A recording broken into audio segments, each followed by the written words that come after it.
I hope you are doing well. इस video lecture में हम अपने चैप्टर 2 को कंटिन्यू करेंगे और चैप्टर 2 में हम 2.2 कॉन्सेप्ट पे थे, जिस पे हमने उसका पार्ट 1 कवर किया था, जिसमें हमने देखा था एटम्स क्या होते हैं, सब एटॉमिक पार्टिकल्स क्या होते हैं, एटॉमिक नंबर्स क्या होते हैं, एटॉमिक मासेस क्या होते हैं। Now we are moving towards the part 2। Part 2 में बेसिकली हम जो कॉन्सेप्ट्स समझेंगे वो समझेंगे कि आइसोटॉप्स क्या हैं,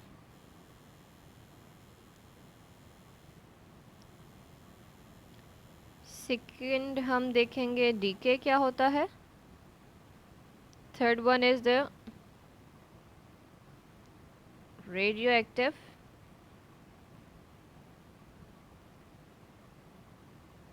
isotopes, fourth one is radio active tracer, fifth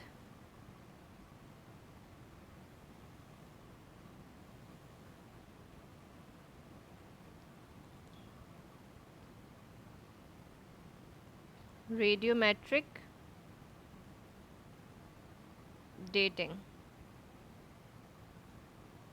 and six is the half life.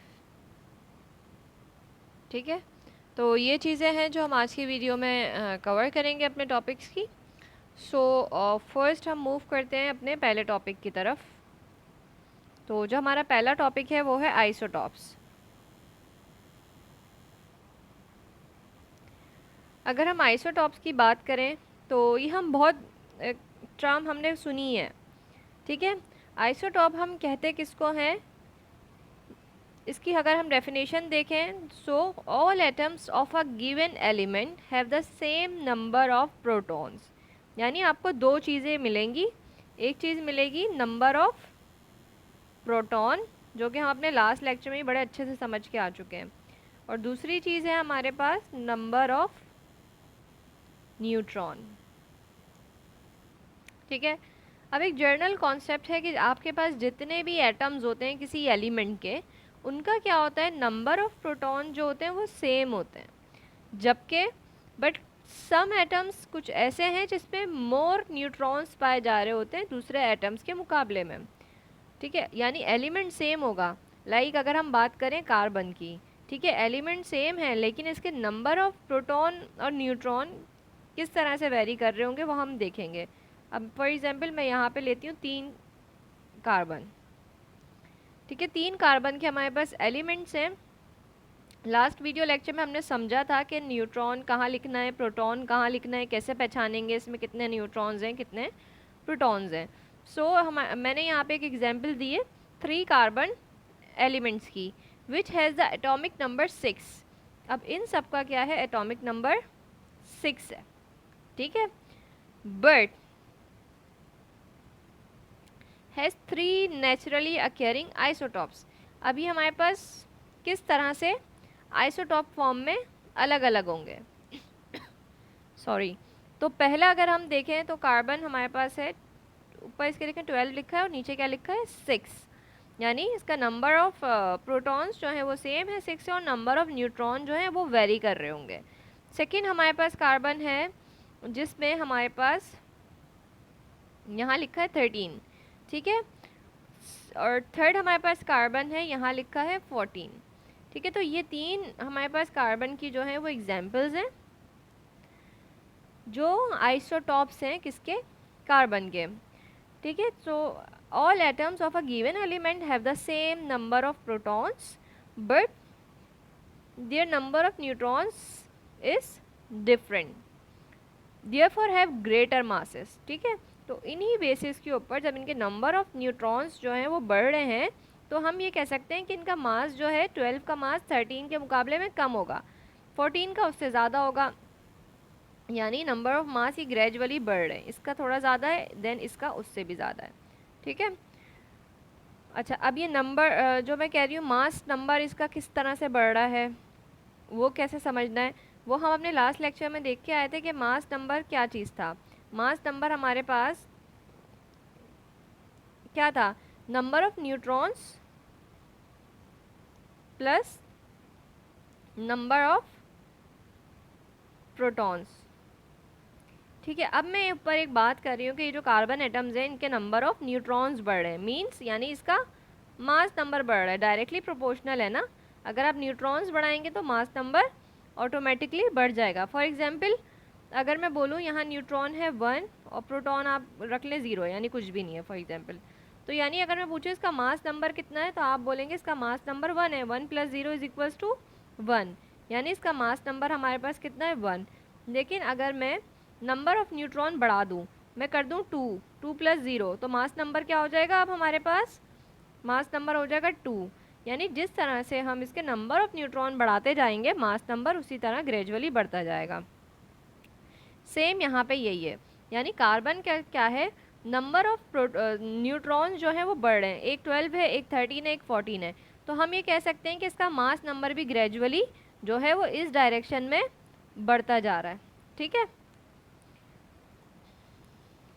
so in nature all these three elements may occur as a mixture of its isotopes.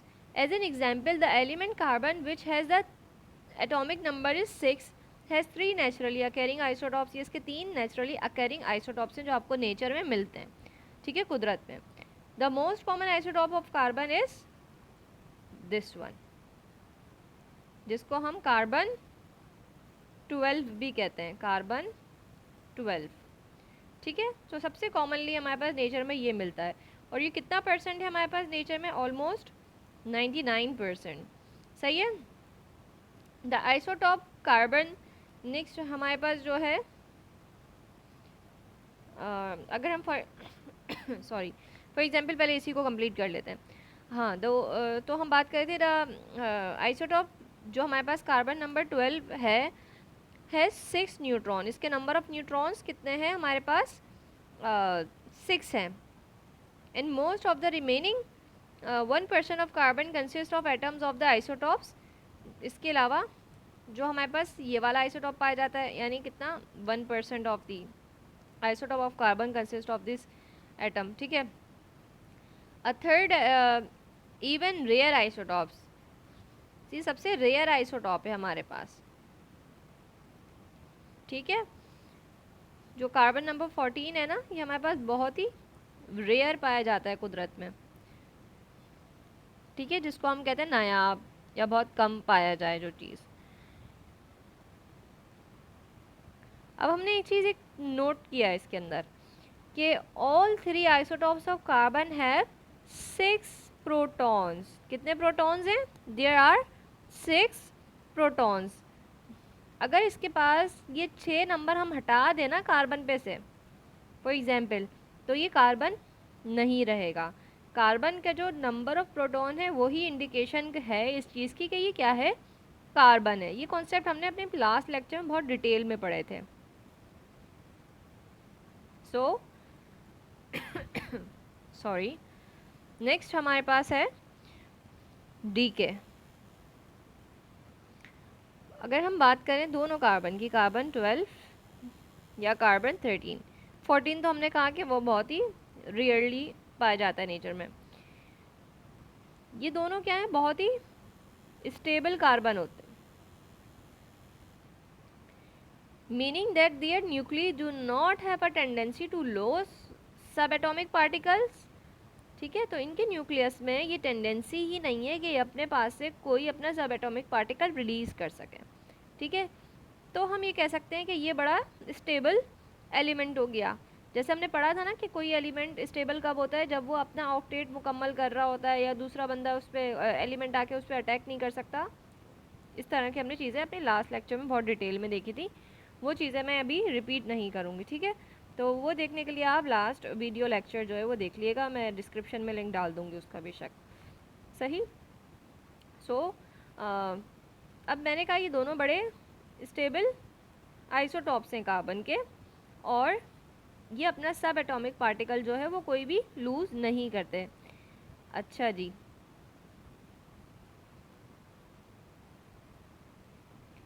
अब एक चीज़ होती है हमारे पास डी के। जिसकी अगर हम इंग्लिश में भी ट्रांसलेट करें नॉर्मल, तो डीके हम नॉर्मली वर्ड्स यूज़ कर रहे होते हैं। बेसिकली एक प्रोसेस है, ठीक है। जो हमारे पास फॉर एग्जांपल कार्बन नंबर 14 था, ये क्या था, बहुत रेयर पाया जाता है और ये क्या है, अनस्टेबल कार्बन एटम है, ठीक है। और इसको हम अनस्टेबल के साथ साथ एक टर्म और यूज़ करते हैं, रेडियो एक्टिव, ठीक है, रेडियो एक्टिव है। अब ये रेडियो एक्टिव होते क्या हैं?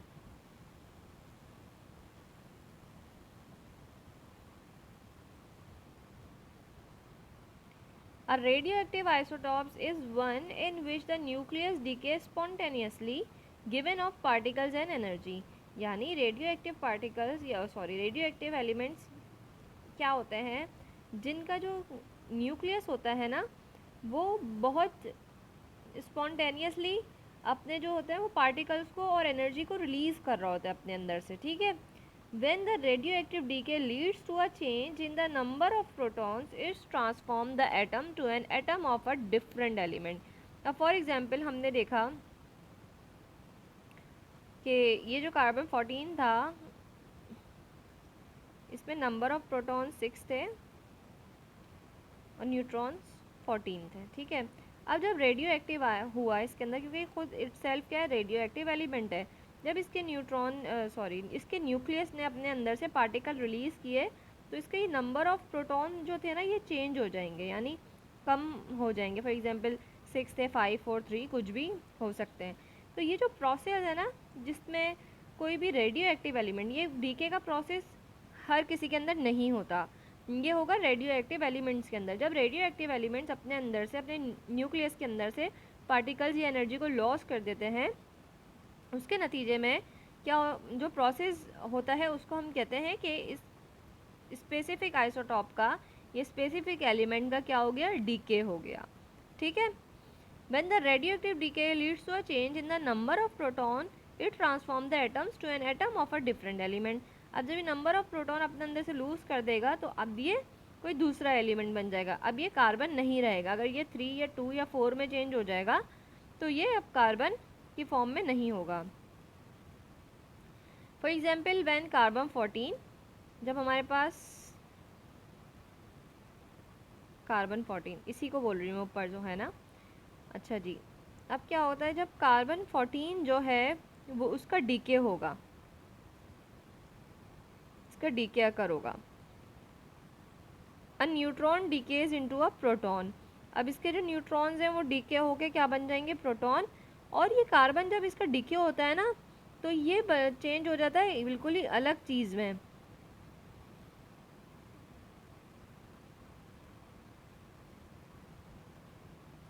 ये नाइट्रोजन बन जाता है, N14।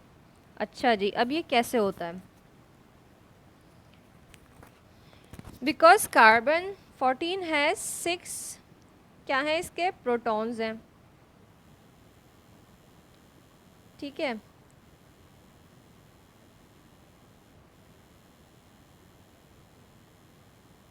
सिक्स इसके अंदर प्रोटॉन्स हैं, so it is called carbon. जब भी अगर इसके पास 6 प्रोटॉन होंगे तो ये क्या कहलाएगा, कार्बन कहलाएगा। यानी सी हो और 6 हो तो ये क्या है, कार्बन है। But the 2 extra neutrons makes the nucleus unstable.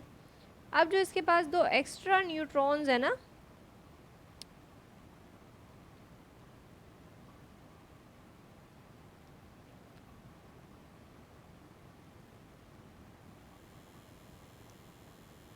ये टोटल ऐसे न्यूट्रॉन इसके कितने, 8 है, ठीक है। अब होता इसमें इस तरह से है कि कार्बन 14 है, अच्छा जो डीके के टाइप होती है ना, इसमें होती है बीटा डीके। बीटा डीके इसके अंदर अकर होगा और ये चेंज हो जाएगा N14 में। अब जब ये N14 में चेंज होता है तो इसके अंदर से कुछ इलेक्ट्रॉन्स भी रिलीज़ होंगे, प्लस एंटी न्यूट्रिनो भी रिलीज़ होते हैं, ठीक है। अब जब ये क्योंकि ये हम कह रहे हैं कि ये अनस्टेबल है, इसके पास न्यूट्रॉन्स के नंबर क्या हैं, ज़्यादा हैं, 2 एक्स्ट्रा नंबर हैं इसके पास। ठीक है, कहते हैं ना किसी भी चीज़ की ज़्यादती भी ठीक नहीं होती, तो यहाँ पे वही सिचुएशन है कि ये स्टेबल क्यों नहीं है, जबकि कार्बन 12 और 13 जो है वो स्टेबल है, लेकिन ये स्टेबल नहीं है। क्यों स्टेबल नहीं है? क्योंकि इसके पास क्या है, 2 एक्स्ट्रा न्यूट्रॉन्स हैं जो इसको क्या कर रहे हैं, अनस्टेबल बना रहे हैं। अब जब ये अनस्टेबल होता है तो इसके अंदर क्या होता है, डीके का प्रोसेस होता है। इस डीके में क्या होता है, जो कार्बन हमारे पास 14 है वो चेंज हो जाता है नाइट्रोजन 14 के अंदर। अब जब ये नाइट्रोजन 14 में चेंज होगा तो इसके पास कितने प्रोटॉन्स हैं, 7 प्रोटॉन्स हैं और 7 न्यूट्रॉन्स हैं। ठीक है,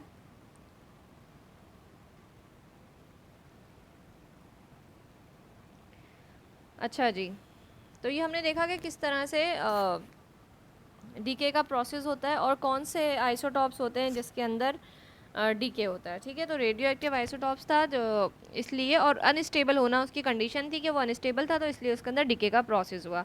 जो स्टेबल एलिमेंट्स होते हैं उनके अंदर डीके नहीं होता। अच्छा, ये जो रेडियो एक्टिव आइसोटॉप्स हैं जैसे कि कार्बन 14 की हमने बात की, ये मेडिकल के अंदर ना बड़े ही यूज़फुल होते हैं। ठीक है,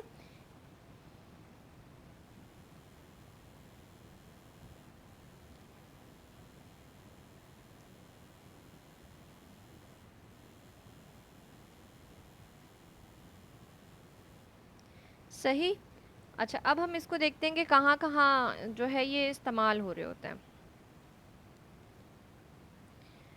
एक चीज़ है हमारे पास रेडियो एक्टिव ट्रेसर, इसकी स्पेलिंग एक सेकंड सही कर देती हूँ, TRACER। ठीक है, radio active tracer. Radio active isotopes are often use as diagnostic tools in medicine. अभी हमने पढ़ा कि रेडियो एक्टिव आइसोटॉप्स क्या है, मेडिकल में बहुत यूज़ होते हैं। और कहाँ पे किस तरह से यूज़ हो सकते हैं, as a diagnostic tool in medicine. यानी आपको जब कोई बीमारी वगैरह की डायग्नोसिस करनी है तो आप एज अ मेडिसिन भी इसको यूज़ कर सकते हैं for the diagnosis purpose only. Cell can use radioactive atoms just as they would use non-radioactive isotopes of the same element. The radioactive isotopes are incorporated into biologically active molecules, which are then used as tracer to track atoms during metabolism, the chemical process of a organism. ठीक है, अब जब हम body के अंदर, body के जो normal sales होते हैं वो रेडियो एक्टिव एलिमेंट को भी ऐसे ही जज कर रहे होते हैं जैसे कि हमारी बॉडी में कोई नॉर्मल एलिमेंट जाता है। यानी हम ये कह सकते हैं कि जब हमारी बॉडी में कार्बन 12 गया और कार्बन 14 गया तो हमारी बॉडी के लिए दोनों क्या थे, कार्बन थे। उसको नहीं पता कि ये 14 और ये 12 के फर्क से कोई एक रेडियो एक्टिव है। ठीक है, बॉडी ने इन दोनों को नॉर्मली ट्रीट किया, ये बॉडी में गए, बॉडी में जाने के बाद हमारे पास मेटाबॉलिज्म का प्रोसेस होता है। ठीक है, जो टूट फूट का अमल होता है चीज़ों को डाइजेस्ट करने के लिए। अब जब मेटाबॉलिज्म हुआ तो फिर क्या हुआ, for example certain kidney disorders are diagnosed by injecting small dose of radio actively labelled substance into the blood and then analysing the tracer molecule excreted in the urine. अच्छा जी, अब किसी को किडनी की बीमारी है, उसकी डायग्नोसिस में आप क्या करते हैं, रेडियो एक्टिवली जो भी सब्सटेंस हमारे पास होता है, लेकिन हाँ, जो हमारे पास रेडियो एक्टिव सब्सटेंसेस होते हैं ना मेडिसिन के अंदर, हम उनको बाकायदा लेबल करते हैं कि ये क्या है, रेडियो एक्टिव है। ठीक है, इनकी प्रॉपर लेबलिंग होती है, इन पे लिखा जाता है कि रेडियो एक्टिव है। अब कोई भी किडनी की हमें बीमारी को डायग्नोस करना है फॉर एग्जांपल, तो हम क्या करेंगे, इसको इंजेक्ट कर देंगे बॉडी में, और बहुत ही स्मॉल डोजेज़ में इनको दिया जाता है। ठीक है, बहुत कम रखा जाता है डोज को। अगर ज़्यादा देंगे तो ये हार्मफुल हो सकता है क्योंकि ये डिके करता है बॉडी में जाके। ठीक है, ये रेडियो एक्टिव है, डिके का प्रोसेस होगा, तो इस वजह से। अच्छा, जब हमने इसको बॉडी में दे दिया तो अब ये कहाँ पे जाएगा, ब्लड में। ब्लड में जाने के बाद ये आपका क्या होगा, मेटाबॉलिज्म के प्रोसेस से गुजरेगा, उसके बाद ये एक्सक्रीट हो जाएगा यूरिन में, ठीक है। और ये इस तरह से आपके पास हेल्प कर रहा होता है डायग्नोसिस में।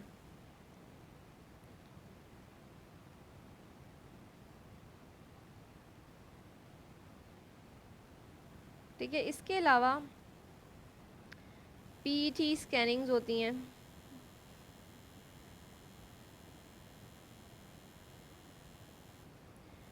पेट स्कैनिंग के अंदर भी हमारे पास रेडियो एक्टिव ट्रेसर्स जो हैं वो कॉम्बिनेशन में यूज़ हो रहे होते हैं। सही है।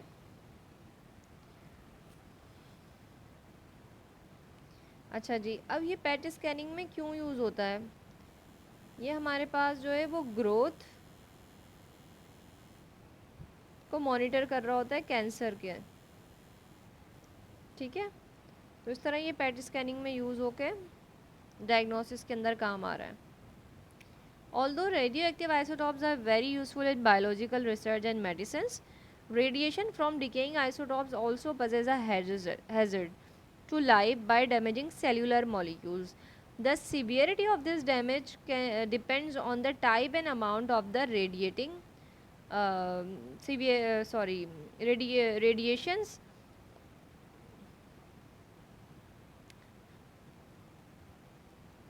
अब जो बात है वो जैसे मैंने बताया कि ये बॉडी में जाएंगे तो रेडियो एक्टिव है, इनका डीके होगा। अब जब ये हमारी बॉडी में जाएंगे तो हमारे सेल्स को भी डैमेज कर सकते हैं। इसी वजह से इनकी जो है बहुत ही माइन्यूट अमाउंट जो है वो यूज़ करी जा रही होती है डायग्नोसिस के पर्पस के अंदर, ठीक है।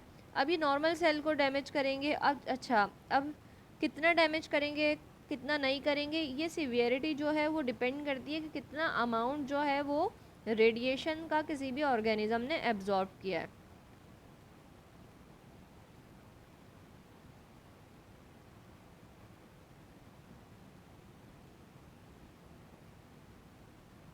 ठीक है, बट जो डायग्नोसिस के अंदर इसकी अमाउंट यूज़ की जा रही होती है ना, वो बहुत ही सेफ अमाउंट होती है, ठीक है। तो उसमें कोई ऐसा सच डरने की बात नहीं है कि रेडियो एक्टिव एलिमेंट आपकी बॉडी में एब्जॉर्ब करवाया गया तो उससे अब आपको कुछ हो जाएगा। तो बहुत ही वो मेडिकल ट्रायल्स वगैरह प्रॉपर होके फिर ही इस तरह की चीज़ें जो हैं वो पेशेंट्स के ऊपर यूज़ हो रही होती हैं। तो वो बहुत ही सेफ अमाउंट होती है जो इंट्रोड्यूस करवाई जा रही होती है बॉडी में। नेक्स्ट हमारे पास है रेडियोमेट्रिक डेटिंग। अच्छा, ये मैट्रिक ना अलग अलग नहीं है, इसको मैं छोटा ही लिख दूँ।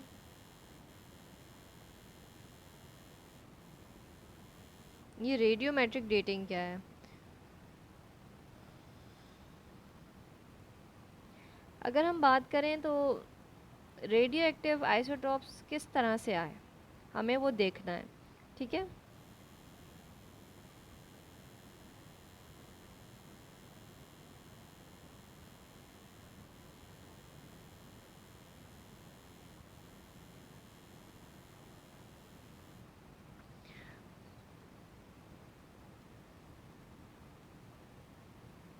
बेसिकली कोई भी अगर हम बात करें हिस्ट्री की, हमें चेक करना हो बैक जाके कि किस तरह से कोई चीज़ वजूद में आई, तो रिसर्चर्स जो हैं वो यूज़ कर रहे होते हैं फॉसिल्स को। तो इधर भी फॉसिल्स को यूज़ किया गया। Fossils provide a large body of evidences for evolution documenting differences between organism from the past and those living at the present and giving us insight into species that have disappeared over time। ठीक है, तो हमें fossil से ही ये चीज़ें पता चल रही होती हैं कि पिछले ज़माने में क्या होता था, अब के ज़माने में क्या है, पहले ऑर्गेनिज्म किस तरह का था, प्रेजेंट में ऑर्गेनिज्म किस तरह का है, ठीक है। तो हम बेसिकली इनसाइड देख रहे होते हैं, ठीक है, चीज़ों की हमने स्टडी करी, हमें पता चल गया। देन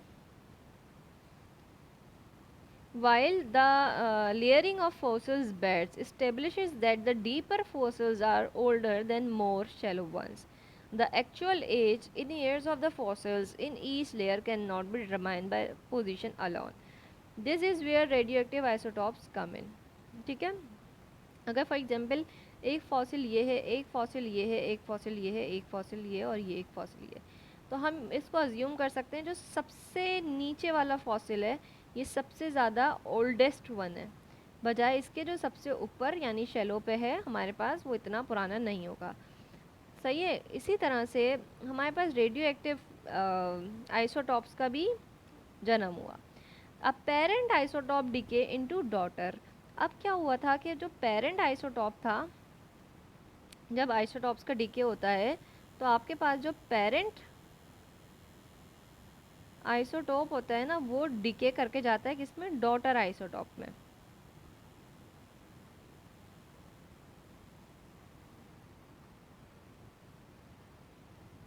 अच्छा, अब ये कितना डीके होगा जो ये डॉटर में चेंज होगा, ये प्रोपोर्शन जो होता है ना बहुत ही ज़्यादा फिक्स्ड होता है।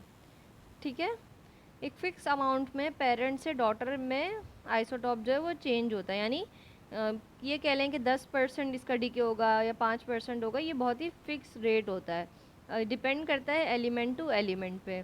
ठीक है, अब ये चीज़ जो होती है, जब ये अब इसका डीके जो है वो 50% पे पहुंच जाता है, ये चीज़ इसकी कहलाती है हाफ लाइफ।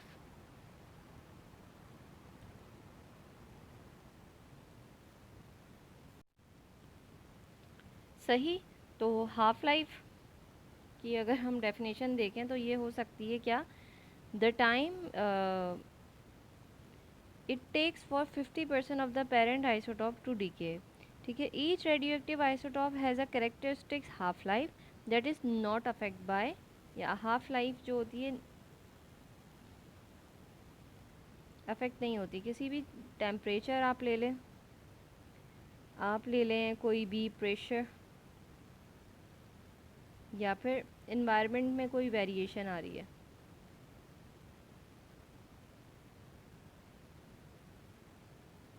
ठीक है, इन चीज़ों की वजह से कभी भी किसी एलिमेंट की हाफ लाइफ जो है वो चेंज नहीं होती। ये हाफ लाइफ जो है वो बहुत ही फिक्स्ड होती है। अच्छा जी। अच्छा, using a process called radiometric dating, scientist measures the ratio of different isotopes and calculate how many half lives in years have passed since an organism was fossil और rock was formed. सो अगर हम बात करें, ठीक है, तो radiometric dating हम ये कह सकते हैं कि हमारे पास जो साइंटिस्ट होते हैं वो किस तरह से मालूम करते हैं कि कौन सा फॉसिल कितना पुराना है। ठीक है, तो ये रेडियो एक्टिव डेटिंग का जो प्रोसेस होता है, साइंटिस्ट इसको यूज़ करते हैं और वो कैलकुलेट करते हैं कि कोई भी जो फॉसिल है या कोई भी ऑर्गेनिज्म का उनको फॉसिल मिला है या कोई पत्थर का फॉसिल मिला है, ठीक है, तो ये कितना पुराना हो सकता है। ये कैलकुलेट करते हैं उसकी हाफ़ लाइफ को, कि कितनी हाफ़ लाइफ जो है वो कवर कर चुका है। ठीक है, तो उससे इनको पता चलता है कि ये कितना पुराना फॉसिल है। ठीक है, half life values ranges from very short for some isotopes measures in second और डेज, किसी किसी की सेकेंड और डेज के बराबर होती है हाफ लाइफ। ठीक है, और किसी किसी की बहुत ज़्यादा होती है। जैसे हमारे पास एक एलिमेंट है जो कि मशहूर है काफ़ी, uranium 238 was a very was क्या बोलेंगे कि अभी भी ये काफ़ी फेमस आपके पास जो है एलिमेंट है, और इसकी हाफ लाइफ जो है वो है 4.5 बिलियन। इतनी ज़्यादा इसकी हाफ लाइफ है, वो भी बिलियन ऑफ ईयर्स में। ठीक है, each isotope can best measure a particular range of years. Uranium 238 was used to determine that moon rocks are approximately 4.5 billion old, similar to the estimate age of the earth। ठीक है, तो uranium से ही हमने जो है वो चांद के ऊपर जो रॉक्स पाए जाते हैं ना, पत्थर वगैरह, उनकी जो है वो लाइफ मालूम की, और पता चला कि वो भी क्या है, 4.5 बिलियन ईयर्स ओल्ड है।